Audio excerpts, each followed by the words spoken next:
श्री स्वामी समर्थ. जय जय स्वामी समर्थ. श्री स्वामी कृपा भक्तिमार्ग चॅनेलकडून तुम्हा सर्व भाविकांचे मनपूर्वक स्वागत. आज गुरुवार, स्वामी समर्थांचा पवित्र वार आणि या दिवशी जर आपण त्यांच्या लीलाचा स्मरण केला तर संपूर्ण दिवस भक्तिमय होतो. चला तर मग ही कथा एकदम भक्तिभावाने सुरू करूया. कथेला सुरुवात करण्या अगोदर चॅनेलवर जर नवीन असाल तर सबस्क्राईब करा आणि बेल आयकॉनला क्लिक करा, जेणेकरून तुम्हा सर्व भाविकांना अशा आध्यात्मिक नवीन कथेचा आनंद घेता येईल. चला तर मग सुरुवात करूया कथेला. श्री स्वामी समर्थ. जय जय स्वामी समर्थ. अक्कलकोट नगरीत तो दिव्य प्रभात होता. पक्ष्यांचा मधुर आवाज, मंद वारा आणि मंदिरात घुमणारा घंटानाद. सर्वत्र एकच वातावरण, भक्ती, श्रद्धा आणि स्वामीचं तेज. भक्तीच्या गर्दीत सर्वजण आपल्या मनातील दुःख, चिंता विसरून फक्त स्वामींच्या दर्शनासाठी आलेले होते. स्वामी समर्थ समाधीस्थ अवस्थेत आसनस्थ आहेत. चेहऱ्यावर तेज, डोळ्यात करुणा आणि ओठावर हलकी स्मित रेषा. त्याच वेळी गर्दीतून एक गरीब आंधळा मनुष्य मित्राच्या आधाराने पुढे येतो. डोळ्यात प्रकाश नाही, पण हृदयात मात्र स्वामीवरील अढळ श्रद्धा आहे. तो नम्रपणे स्वामींच्या चरणी माथा टेकवतो आणि रडतच म्हणतो, स्वामी, मला जग दिसत नाही, पण मला तुमचा अनुभव घ्यायचा आहे. तुमचं दर्शन हाच माझा जन्मसिद्ध हक्क आहे. हे ऐकून सर्वजण शांत झाले. वातावरण एकदम गंभीर झालं. स्वामी समर्थांनी त्या भक्ताकडे नजर केली. ती नजर म्हणजे जणू करुणेचं मृत स्वरूपच होतं. आणि स्वामी म्हणाले, अरे, तू जग बघायचं विसरलास, कारण तू स्वतःवरचा विश्वास हरवलास.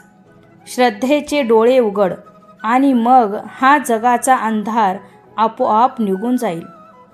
हे बोलून स्वामींनी आपल्या करकमलातला थोडासा तांदूळ घेतला.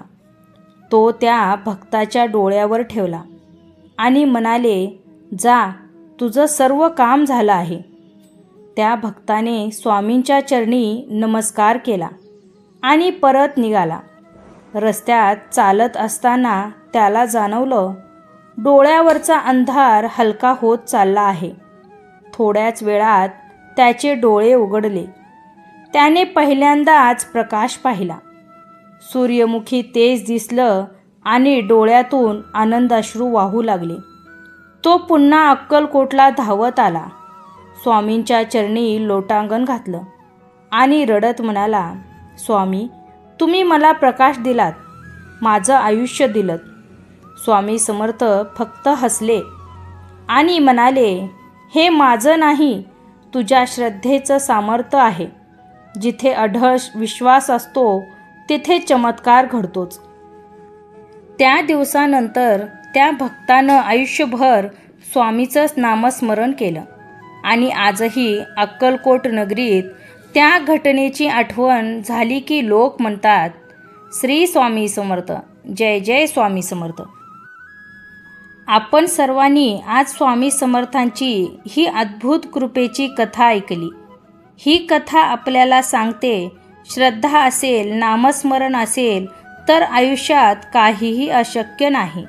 म्हणूनच आजपासून आपण सगळ्यांनी एक संकल्प करूया. दररोज 2 मिनिटे ओम श्री स्वामी समर्थ असा जप करायचा आणि प्रत्येक गुरुवारी स्वामीचं स्मरण करून आपल्या मनातील अंधार दूर करायचा. स्वामी भक्तांनो, स्वामी समर्थ आपल्याला फक्त चमत्कार दाखवायला आले नव्हते, ते आपल्याला श्रद्धा शिकवायला आले होते. ज्याच्या मनात स्वामी आहेत त्याला कधीही अंधार भासत नाही. म्हणूनच रोज थोडंसं स्वामींचं नाम घ्या. त्यांची कृपा तुमच्यावर नेहमी राहील. स्वामी समर्थ महाराज की जय. ज्यांनी ही कथा ऐकली त्या प्रत्येकावर स्वामींची कृपा नक्की होईल. फक्त विश्वास ठेवा आणि म्हणत रहा, श्री स्वामी समर्थ. जय जय स्वामी समर्थ. स्वामी भक्तांनो, आजची कथा आवडली तर व्हिडिओला लाईक करा, शेअर करा, सबस्क्राईब करा आणि बेल आयकॉनला क्लिक करा.